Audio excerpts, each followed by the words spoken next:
Think about a victory lap. There's this inherent expectation of open doors. Right, yeah. You expect a celebration. Exactly. Like, think of a marathon. You cross the finish line, you're completely exhausted, your muscles are just screaming, and the very first thing you naturally want to do is turn around and cheer for the people who ran alongside you. Oh, totally. The shared struggle kind of bonds you. Right. The ones who, handed you water when you were hitting the wall, the ones who paced you when you just wanted to quit. Shared triumph is, well, it's supposed to be expansive. It's supposed to be unifying. But if you step into the landscape of post-liberation politics, that finish line can suddenly look very, very different. Yeah. The text we're examining today presents a scenario that just completely subverts that expectation. We're looking at a victory celebration that has basically devolved into barricaded doors and shattered windows. And the really jarring part for you listening is the specific location of this reversal. We are diving into a deeply thought-provoking source text today, and it focuses on South Africa's xenophobia crisis. Yeah, specifically an excerpt titled "The End of African Unity." Right. So our mission today is to unpack this very stark contradiction. How does a nation that stood for decades as the ultimate shining symbol of African liberation, how is it now grappling with this severe, systemic hostility toward its fellow Africans? It is a text that really forces us to look at a profound historical paradox. I'd argue the central tension of this entire crisis, and what you should really keep in mind as we navigate this deep dive, is the massive chasm between a nation's inspiring historical narrative and its incredibly volatile present reality. Okay, let's unpack this, because the primary juxtaposition the source material establishes right off the bat is pretty wild. It really is. It essentially paints a portrait of two completely conflicting South Africas. On one hand, the text explicitly describes South Africa as a former, quote, symbol of African freedom. Right. The nation that defeated apartheid. Exactly. It defeated apartheid. It served as this beacon that inspired the entire continent, and it evolved into one of Africa's biggest economies, which is a triumphant, monumental legacy. A massive success story on paper. But then, in the very next breath, the text pivots to describe what it calls disturbing scenes. Yeah. We are talking about foreign Africans being attacked, chased from their homes, their businesses looted. And this is the part that really caught my eye, individuals being outright denied access to hospitals. Right, going from a symbol of continental freedom to scenes of people being violently expelled from their neighborhoods is just a severe whiplash. That's terrifying. It is. But we have to look past the surface of those disturbing scenes to understand the mechanics at play here. The source text uses a very specific phrase. It notes that these foreign Africans are, quote, blamed for everything. Blamed for everything. Yeah, that absolute phrasing is critical. When a population blames a visible outsider for literally everything, it rarely has anything to do with the actual behaviors or the impact of those outsiders. So it's basically a proxy war. Exactly. But here's where I kind of struggle with the logic of that proxy war.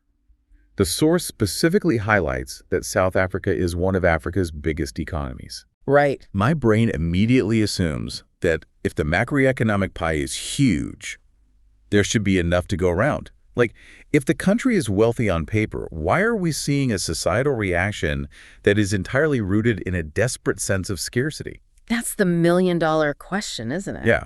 I mean, why fight over crumbs if you own the bakery? Well, because owning the bakery on paper doesn't mean the people on the street actually get to eat the bread. Ah, okay. This is where we have to look at the gap between gross domestic product and actual wealth distribution.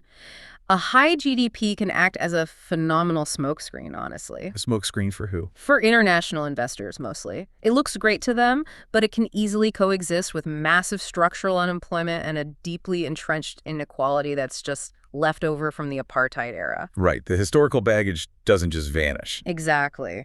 The text implies this sealed pressure cooker situation. Let's visualize it differently. Imagine a massive, glittering skyscraper built on a crumbling foundation. Okay, I'm picturing it. The executives up in the penthouse are thriving. That's the biggest economy part of the text.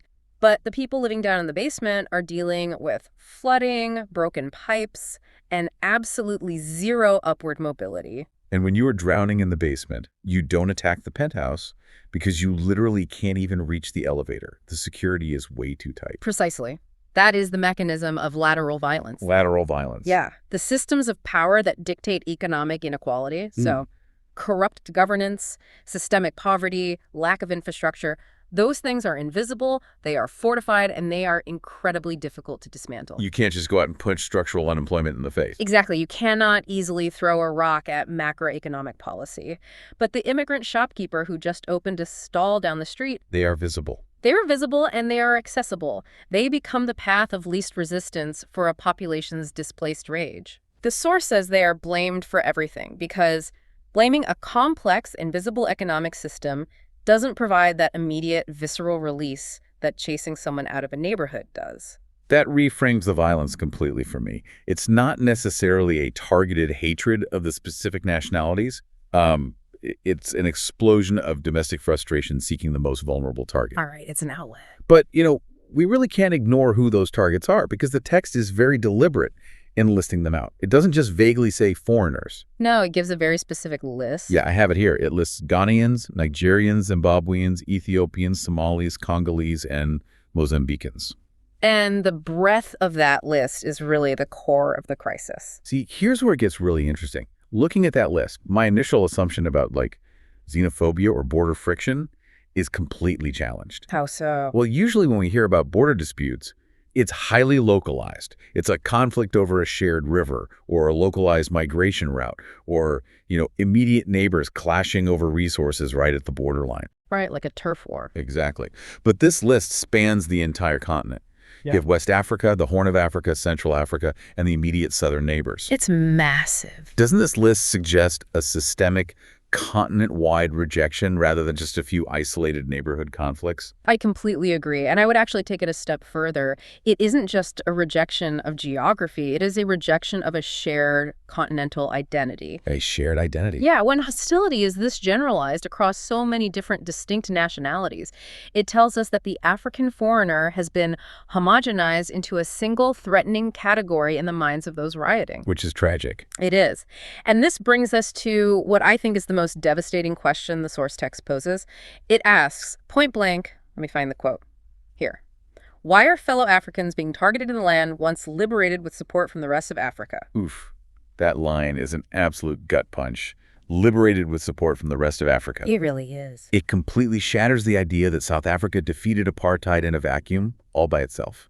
Because it didn't. It was a massive Pan-African effort. And this is the profound historical irony the text is really trying to force us to confront today. Right. During the absolute darkest decades of apartheid, the liberation movements were heavily exiled. They couldn't operate freely inside the country. Where'd they go? They established bases, safe havens, and operational headquarters in those exact countries you just listed off. Wow. Those nations provided diplomatic pressure, they provided financial backing, and immense, immense solidarity. So to bring it back to our marathon metaphor from earlier, those were the nations standing on the sidelines handing out the water. Yes. They paced South Africa through the absolute hardest miles of that race. They were the scaffolding that held the anti-apartheid movement up when the domestic regime was doing everything it could to crush it. So the violence we are seeing today isn't just a failure of modern policy. It is a fundamental betrayal of a historical debt. Exactly. The text is highlighting this horrific scenario where the individuals being chased from their homes today and denied hospital access belong to the very nations that helped build the foundation of the modern, liberated South Africa. Let's actually focus on that detail for a second. The denial of hospital access. Yeah, that's a tough one to read. The text specifically calls that out alongside the looting and the physical attacks. And to me, that represents a terrifying escalation. How do you mean? Well, if you push someone out of a job market or attack their business, that is economic protectionism.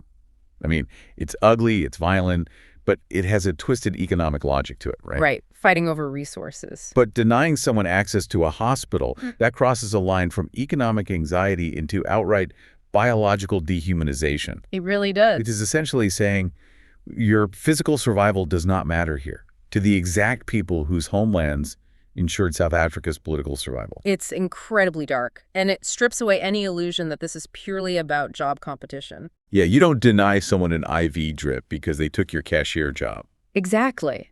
When basic human services are withheld based entirely on nationality, it reveals a societal fracture that goes far, far beyond economics. It goes to the core values. Right. It suggests that the overarching narrative of human rights, which, remember, South Africa championed so fiercely on the global stage post-1994, that narrative has not fully penetrated the reality of its own streets. But I actually want to push back on the idea of this historical betrayal for a minute, or at least how we perceive it. Okay, go for it. As observers, it is super easy for us to point to history and say, hey, how could you forget what Nigeria or Zimbabwe did for you 30 years ago? Sure.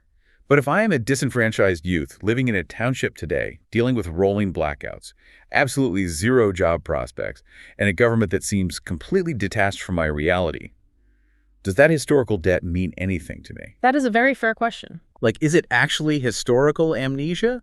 Or is it just the brutal reality that a liberation narrative from 3 decades ago doesn't put food on the table today? That is a crucial distinction, and I genuinely think it's the latter. It is the tragedy of liberation movement failing to transition into an engine for everyday economic freedom. You can't eat history. You are entirely right. You cannot eat history. You cannot pay your rent with the memory of continental solidarity from the 1980s. Yeah. The people participating in these disturbing scenes likely aren't suffering from amnesia. They know the history. They're suffering from severe present-day deprivation. So the history just feels irrelevant to their current pain. Exactly. The elite political class might hold on to those romantic ideals of Pan-African solidarity, but that's because they aren't the ones competing for a minimum wage job. Right. Or fighting for a bed in a severely underfunded public clinic. The hostility on the ground is a symptom of a government that successfully delivered political freedom but largely failed to deliver economic dignity. Which makes the situation so much more intractable. Like, you can't solve this by just holding a seminar and reminding people of history. No, you really can't. You have to actually fix the basement of the skyscraper. Fix the plumbing, get the water out of the basement, yes. And that leads us directly into the final massive implication the source material leaves us with. It asks what all of this means for the future of African unity. Right. It elevates the crisis from just a domestic issue in one country to a continental emergency. So what does this all mean? It really makes me question the fundamental nature of that unity. I want you listening to really chew on this concept with us for a second. It's a big concept. Was African unity ever a deeply ingrained, permanent reality? Or was it just a temporary alliance required to defeat a massive shared threat? That's the uncomfortable question the text dances around. It reminds me of people who are trapped in a broken elevator. Have you ever seen that happen? Yeah, in movies mostly, but yeah. Yeah. Right, so for 3 hours, while they are stuck, they are intensely united. They share their water, they strategize, they support each other completely because they share one common goal: getting out of the elevator. Escaping the immediate threat. But the absolute second those elevator doors pry open, and they are safe. Yeah. They don't go out to dinner together. No, they scatter. They scatter. They go their separate ways. So now that the unifying enemy of formal colonialism and apartheid is gone, is the shared continent-wide identity inevitably fracturing just because the elevator doors finally opened. The elevator analogy is so potent because it cuts right to the core of political alliances. Right. Pan-Africanism, this whole dream of a united, politically and economically integrated continent, it was largely forged in the fires of anti-colonial struggle. It was a survival tactic. It was an alliance of necessity built by exiled leaders and intellectuals trying to survive. The text implies that if this unity is going to actually survive in the modern era, it has to evolve. Evolve how? It has to move from a shared history of resistance into a shared future of mutual benefit. And South Africa was supposed to be the ultimate proof of concept for that future. Exactly. That's why this matters so much. The geopolitical implications here are just staggering. Because South Africa isn't just any country. No, South Africa is a heavyweight. It holds immense diplomatic and economic sway across the region. So if they fail?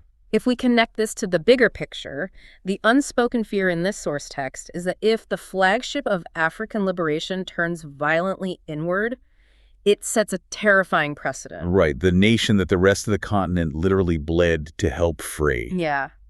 If South Africa cannot maintain solidarity with its neighbors, how can we expect the African Union to function effectively? You can't. How can continental free trade agreements ever work if the borders are viewed as protective walls rather than connective bridges? It makes those treaties pretty useless. Right. The text isn't just mourning the street violence, as horrific as it is.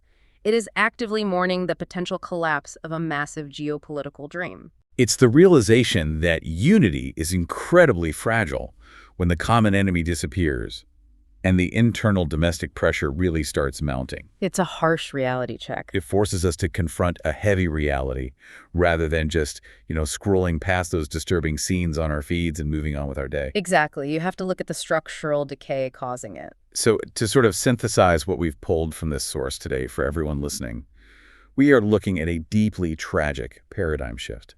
South Africa, once the glowing symbol of liberation and continental hope, is currently generating scenes of severe violence against fellow Africans. And we've seen how this violence isn't just some localized glitch. It's a systemic issue targeting a really wide geography of African nationalities. From West Africa to the Horn of Africa. Right. It's a crisis driven by the masking of deep internal economic failures.